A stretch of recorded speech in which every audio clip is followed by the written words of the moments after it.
to eradicate poverty and enhance empowerment is put in place by my government. My government is keen on implementing the Anna NTR's Canteen, a scheme aimed at providing subsidized meal to the needy and poor people in the state. The scheme is proposed to be rolled out in all the municipal corporations in the state. My government has launched the Chandranna Bhima Social Security Scheme to provide relief to the families of unorganized workers in case of death or disability of the unorganized worker to mitigate the misery and hardship to their families.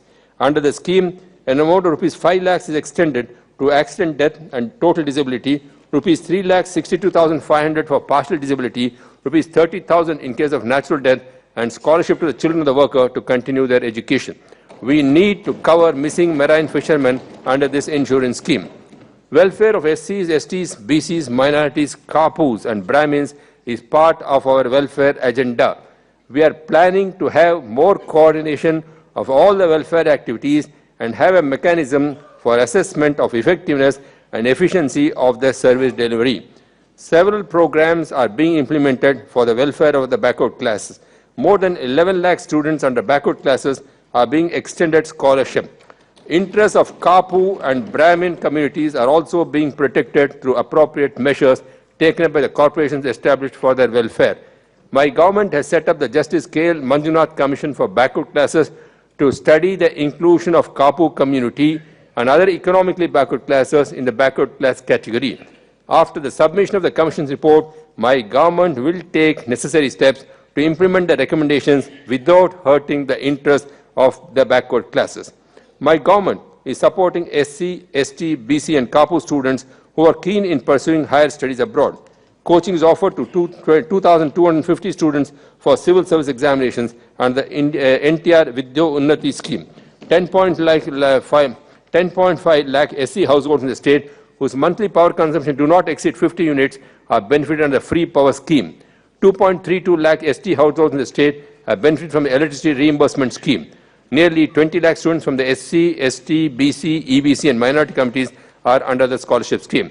All the scholarship schemes are being implemented in online mode and paid in time with a transparent monitoring system. My government firmly believes that eradication of poverty is paramount for a happy, inclusive society. We are committed to fully support the economically backward classes and most backward classes.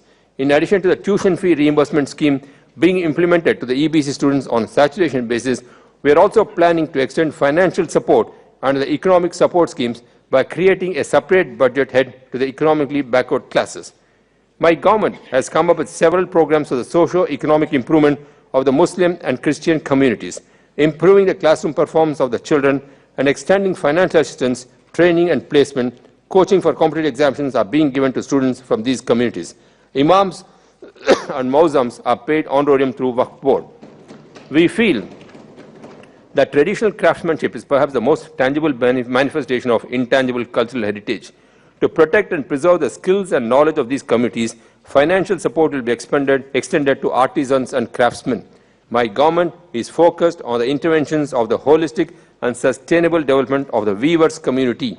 Redressal of problems relating to handloom sector have been given top priority.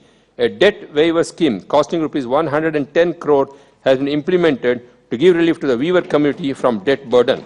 Reflecting on the concerns of the handloom and powerloom sector weavers in the state, my government is committed to accelerate job creation and maximize economic value addition from manufacturing by building on the strengths of traditional crafts. Financial assistance is being offered to weavers through several schemes like yarn subsidy, interest subsidy, credit card scheme, marketing promotion, and mudra scheme. Creating wealth and ensuring greater inclusiveness through harnessing the social capital to eradicate poverty has been the hallmark of my government. In a paradigm shift, under the program Pasupu Kunkuma, an amount of rupees 8,400 crores has been sanctioned to over 84 lakh self-help group women at rupees 10,000 per member under investment capital to the SHGs as capital infusion into their corpus, out of which 4,972 crores has been released to 82 lakh SHG members, both rural and urban, in the first phase. In addition, an amount of rupees 1,339 crores was paid to 6.2 lakh SHGs by the government of Andhra Pradesh towards interest redemption grant for the period from February 2014 to April 2015, taking the total scale of capital infusion to over 10,200 crore. SHGs are expected to leverage their increase in corpus to avail of loans from banks. so that SHG members can increase the economic activities leading to a rise in income. My government believes that women are dynamic economic agents, not passive beneficiaries of social services, and is committed for the development of SHGs centering around women as a primary tool of poverty alleviation and empowerment of women. I am happy to announce that Andhra Pradesh is one of the few states in the optimal utilization category of NREGA funds provided by the central government to all the state governments. This demand-driven program has been useful not only for employment generation, but also for creation of assets, exemplified by the laying of nearly 9,900 kilometers of CC roads in our state under the scheme during the year. Equally noteworthy is the fact that 90% of the payments have been made to the involved workers within 15 days. To develop rural infrastructure and asset creation by different departments, convergence strategy has been implemented. Under this strategy, farm ponds, IHLS, vermicompost, horticulture, avenue plantation, construction of Anganwadi centers, Gram Panchayat buildings, Mandal buildings, CC roads, play fields, solid waste management, and other necessary rural infrastructure has been developed. It is a matter of pride to know that Andhra Pradesh stands in the foremost position in the asset creation like farm ponds, vermicompost, and CC roads. My government has initiated Smart Village, Smart Ward program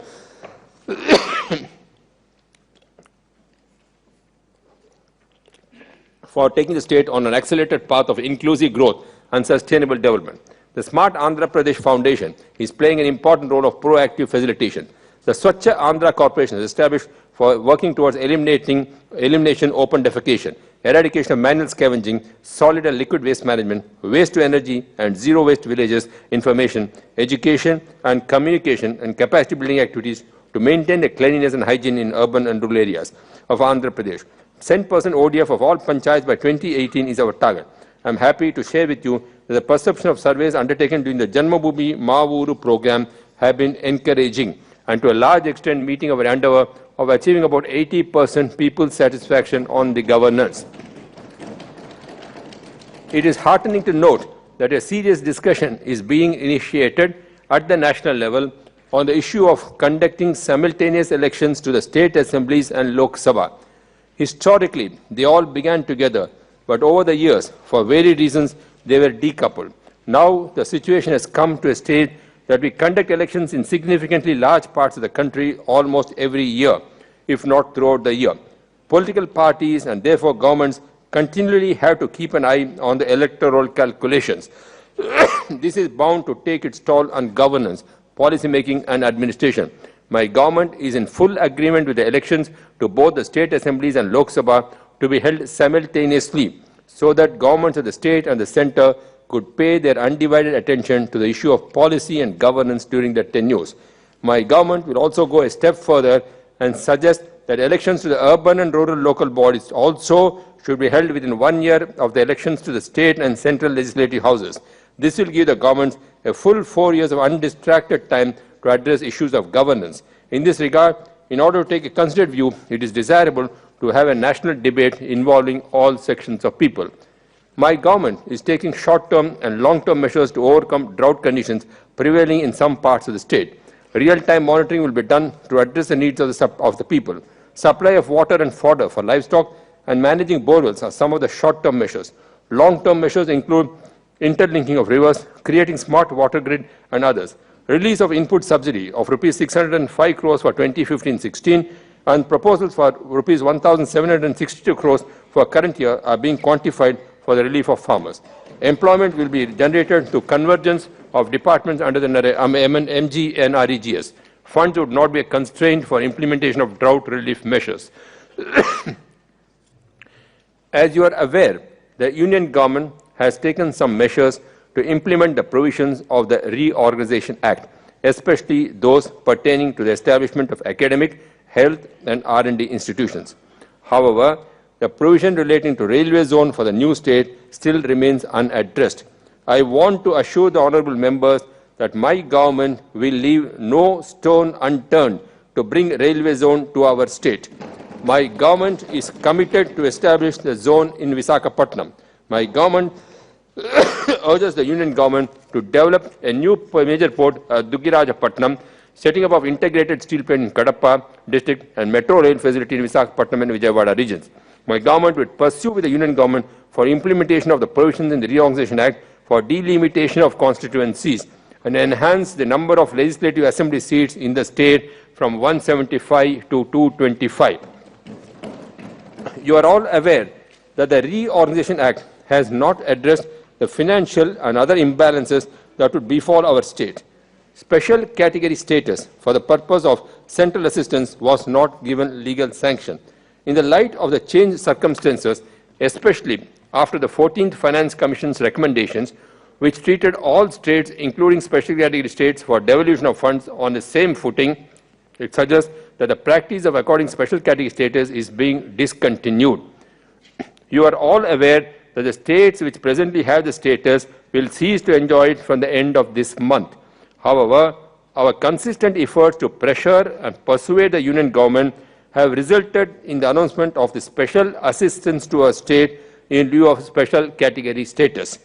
The Union government has given us to understand that all the support, concessions and assistance that would have accrued to the state under the special category status will be part of the special assistance. In fact, but for the name, everything that would have accrued to the state under the SCS would be available to the state under the special assistance. My government wants the special assistance to be accorded legal sanction. My government will achieve legal sanction to the special assistance program. The importance of law and order for the development of society and its prosperity cannot be overemphasized. My government gives top priority to maintaining peace and order in the state. Safety of life and property gives confidence to the people. They can go about their economic pursuits without fear. Peaceful atmosphere is an additional and important consideration for investors to prefer our state as their destination. Use of technology, not only in detecting crimes, but also to preventing them, is a priority for my government. Deployment of high-end technologies such as CCTV cameras for surveillance, drones, body-worn cameras, and advanced forensic techniques are a priority for my government. The message from my government is simple and straight. There is no place for elements who break law and try to create disorder and unrest in our state. My government pays special attention to the safety and security of women in the state. Corruption is a problem that has serious implications to the economy and causes social instability. Digital technology will be used effectively to fight corruption. My government, while putting in place efficient methods to detect and punish the offenders, wishes to encourage honest people and promote a strong moral and ethical system for transparent governance. While the achievements are encouraging, I am optimistic that concerted efforts are required from all the stakeholders of the development process to sustain the growth momentum and realize the vision. Let me reiterate that my government is committed towards fulfilling all its promises. Pragati Palalu ఆఖరి వ్యక్తి వరకు చేరాలా నా ప్రభుత్వం కృషి చేస్తుంది. ఆంధ్రప్రదేశ్ రాష్ట్రాన్ని ఆరోగ్యంగా అందరినీ కలుపుకొని శాంతియుతంగా ప్రగతిశీల పథంలో నడిపించి ప్రపంచంలోనే అత్యున్నత రాష్ట్రంగా తీర్చిదిద్దడానికి అవిశ్రామ కృషి చేస్తానని నేను హామీ ఇస్తున్నాను. జై హింద్. जनगण मन अधिनायक जय हे भारत भाग्य विधाता पंजाब सिंध गुजरात मराठा द्राविड उत्कल बंगा विंध्य हिमाचल यमुना गंगा उच्चल जलधि तरंगा तव शुभ नामे जागे तव शुभ आशीष मांगे गाहे तव जय गाथा जन गण मंगलदायक जय हे भारत भाग्य विधाता जय हे जय हे जय हे जय जय जय जय हे